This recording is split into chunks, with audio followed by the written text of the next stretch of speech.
Bismillahirrahmanirrahim. Vessalatu vesselamu ala Resulina seyyidina Muhammedin ve alihi ve sahbihi ve ahli beyti ecmaîn. Rabbi şrah li sadri ve yessir li emri vahdlul min lisani ve yefkahu kavli. Estağfurullah billah. Şu vaat bir ikinci Müslümanlarda hakiki Allah Teala'nın taraftarlarına bolmalı. İkinci vasfı geçiyor. Allah Teala kimler söylüyor? O da öyle arasında bir neçe bölüğü bölünüyor. Birinci bölüğüm geçen sapakta geçtik. İhsan edenleri söylemek var arada. Bugün Allah Teala tövbe edenleri ve temizleyenleri söylüyor deyip sapağımın adı. Allah Subhanahu ve Teala aydiya Bakara suresi 222. ayet şüphesiz Allah bir neçe tövbe edenler söylüyor, araslananlarım söylüyenler diye. Yani şu ayetten yola çıkıp biz şu ayette aydılya tövbe edenler söylüyor, bir hem araslananları şol ikisini şunu geçecek, şol ayetin üstüne duracak. Tirmizi'nin Resulullah Aleyhisselatü Vesselam'ın rivayetini alanına göre Peygamberimiz aydıptır hadisinde her adamda hata eder, yani yanlışlık eder, yönü hata edenlerin en hayırlısı tövbe edenlerdir deyip aydıptır. Yine Müslim'de rivayet var, Resulullah Aleyhisselatü Vesselam buyurun, Allah Teala and içen, eğer de siz günah etmedik olsadınız, Allah Teala siz yok edip yerinize günah eden bir kavim getirirdi diye. Bunlar Allah Teala'dan afu dilerler ve Allah Teala onları bağışlar diye. Yani Allah Teala hata edip yöne hatasını boyun alıp Allah Teala'ya bağışla deyip gelen adamları söyleyen eken. Allah Subhanahu ve Teala'nın Tevvab ve Gafur sıfatları var. Yani tövbeler kabul edici ve bağışlayıcı sıfatları var. Eğer de insanlar hata etmedik olsa diye de ona şol vasıfların neyle yüze çıksın diye Allah Teala'nın. Şunun için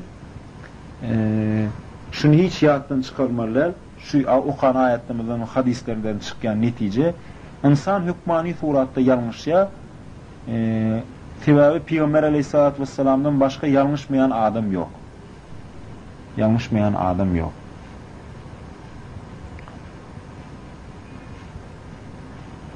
Şunun için hadislerde ve ayetlerde aydılya adamın günahı neyle ulu olsa olsun, hatta şirk ve küfre giren olsa da tövbe için bir yol vardır. Yine tövbe etmeyi istese oluyor da.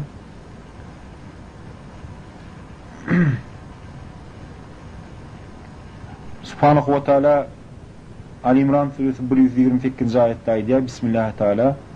Allah Teala ya onların tövbesini kabul eder ya da zalim olanlıkları için onları azaplandırır. Yani şu iki yoldan başka yol yoktur deyip aydillerde. İki yol vardır deyip aydillerde. Tövbe demek elbette öngüm derslerde ayıp geçtik. O demek değil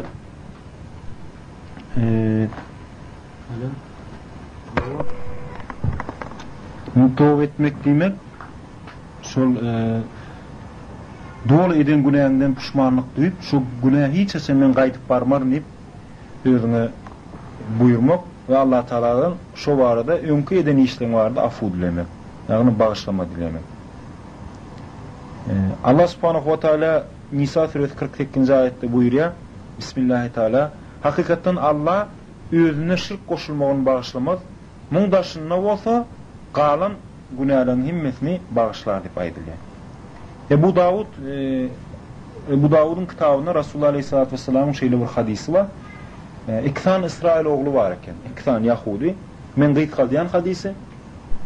Bunun biri hem işe ibadet ederken, ikincisi olsa Allah Teala'ya kulluk etmeyen iken, şu ibadet ediyen, ibadet etmeyene hem işe buyuruyan iken, namaz oku sen dine gel zat deyip.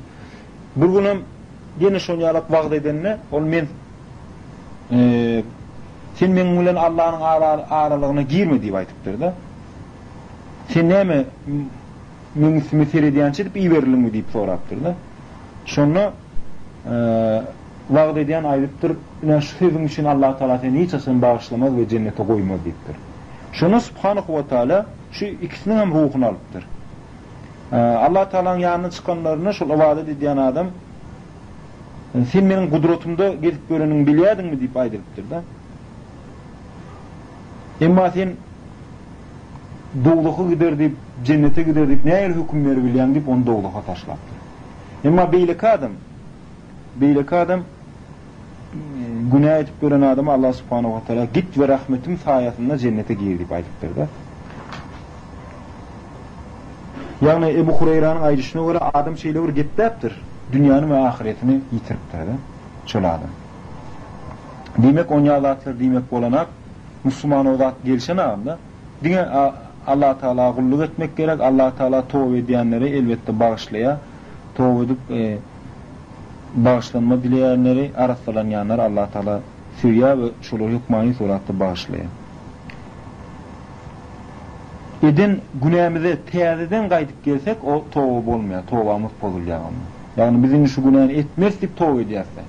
Niye şuna kaydıp gelsek o tövbe olmuyor. Şunun için tövbe, hakiki tövbe şu indikide şu günah barmar deyip nimetmek, özüne söz vermek, Allah'ın önüne söz vermek. Allah Subhanahu ve Teala kutsi hadislerine aydılıyor. Allah Teala mümin kulunun tövbe etmeğin şeyle söyleyen ekenine hatta şuna mengide diye çölle diye bu dünya hisse diye dünyanız hisse şunu sizin suğunuz iyimitiniz himme mal mülkünüz şu dünyanız şu hisse diye sonra size onu gözlep tapmasanız tapman ya yağda yere düştünüz diye de buradan önünüze çıktı diye şunu ne beğeniyen olsanız Allah Teala da diye şunu yalak beğenir diye bir kulu neyme tövbe etse diye. Yine bir değerli ayet geçmekler hiç açın Allah Subhanahu ve Teala'dan Müslüman adam hiç açın Allah Teala'dan umut kesmeliler. Sebebi ayet-i kerimede aydılıyor Yusuf suresinde Subhanahu ve Teala buyuruyor Bismillahirrahmanirrahim. Hakikaten Allah'ın rahmetinden kafirler cemaatinden başkası umidini kesmez yani. Yani Müslüman adam hem Allah Teala'ya umid bağlamalı, hem Allah Teala'ya bil bağlap Allah Teala'ya şu beni hükmani suratta bağışlar diyen düşünce olmalı. İnşallah bağışlar diyen düşünce olmalı. Yani bu demek değil, bağışlar da deyip gezip görmek hem Müslüman adamda korkum olmalı, Allah Teala'dan korkmalı sebebi hem işe Müslüman ortada ayağı tipler bu yoldan ayette aydılıyor. Bismillahirrahmanirrahim.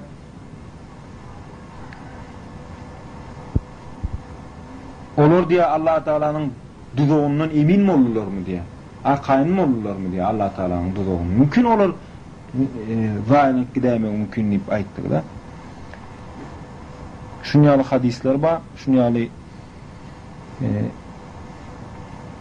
aydılan zatlar var. Şunun için insan hiç esen yankı hadiste de aydışımı diyalak korkuyla umidin arasını yaşamalı. Resulullah Aleyhisselatü Vesselam yine bir hadisi var. Şüphesiz kulum diye Allah'ın gazabına sebep olan sözlerden bir söz aydır. Şu sözün günah değil öyledir diye. Ama şu söz sebepli doğuluğun ordunun içine 70 yıllık mesafa uçurar diye de. Yani 70 yıllık şu söz için 70 yıl ceza çeker diye. Görüşünü diyalak görüplüğüm günah, tekbirliğim günah, giyilişirken bir günah, özümüz için isteyen zadınız ama başkası için istemeyen zadınız günah. Şunun için Müslümanlara vaaz vermezliğim günah, nasihat dinlemezliğim günah. Yani Allah Teala'nın emrini gözle görünmeyen ya da gözle görülen haysı da orada ters etseniz şu günah oldu da. Şunun için bizim hem işe iki tane zat etmemiz gerek. Şu zatlardan halas olmalı. Birincisi hem işe nefsimizi bağırlap durmalı. Nefsimizi kontrollükte saklamalı. İkincisi hem işe Allah Teala'dan affu dilemeli. Hem işe Allah Teala'dan affu dilemeli. Şu ikisem ne mi? İkisi sünnet. Şu iki sünnetin yolu bilen yürümeliler bizler. Allah subhanahu wa ta'ala kıyamet Haşr suresi 18. ayette diyor. Bismillahirrahmanirrahim. Ey iman edenler, Allah'dan korkup çekinin. Her kim ertir için nimet ayarlayanını seyretsin diye. Nimet ayarlap koyununu seyretsin diye. Kıyamet suresinin aydiya. Yok, kıyamet gününe and içen ve yine de yok. Özünü kıynap duruyan nefse and içen diye. Yani Allah Teala hemişe nefsini kıynap durmalılığının aşağınsı diye da verdi. Müslüman hemişe öz nefsini kıynap durmalı. Nefsini kıynamak demek, nefsini hoş görmelerle hemişe nefsini bağırlap, nefsim yanlış yolla var ya, şu nefsin üstüne işleyen adam olmalı, Müslüman adam. Şolaydı ya berdi. Resulullah Aleyhisselatü Vesselam hakikat diye, benim kalbim diye, kritik olun peygamber şey diye, benim kalbimin gaflat baktı ya diye kâvat. Şu sebeple men günlüğü 100 gelip tövbe ediyen diye. Yine Abdullah bin Ömer'de rivayet var. Resulullah Aleyhisselatü Vesselam şu dileği 100 gelip ediyen günlüğü. Niyemi dilek, ey Rabbim beni bağışla, tövbam kabul buyur. Şüphesiz sen tövbeleri kabul edin ve rahmetin bilen bizi kuşap alyansın diye dilek ediyen günlüğü 100 gelip. Yine Resulullah Aleyhisselatü Vesselam'dan bir hadis var. Her kim tövbe devam etse Allah Teala'nın onun kıyınçılıktan onu alıp çıkıp ona bir çıkış kapısı görkeler. Her bir kaygısı için bir ansatlık verir. Hiç karışmayan yerinden ona rızık verir deyip aydılıyor. Yani görüşünü yalat. Hem işe istikrafta bulunmak gerek, hem işe tövbe etmek gerek. Allah Teala'dan afu dilemek gerek. Sabır etmek gerek. Sabır edip Allah Teala'dan bağışlanma dilemek gerek. Ali İmran suresi 2. ayette aydılıyor. Sabredenler, doğru olanlar, yürekten boyun eğenler, infak edenler ve seher vakti bağışlanma dileyenler müminlerdir deyip aydılıyor. Olardır deyip aydılıyor. Yani Resulullah Aleyhisselatü Vesselam'ın ayetine göre Rabbimiz her gece dünya semasına gelir diye gecenin sonki üçte bir bölümü ne diye? Yok mu bana dilek ediyen, men şon dileğini kabul edeyim? Yok mu menden bir zat isteyen zatını bereyim? Yok mu menden bağışlanma dileyen, men şona bağışlanma vereyim deyip Allah Teala aydar diye. Şon için tövbe etmek için berde men nimeleri yazıp aldım.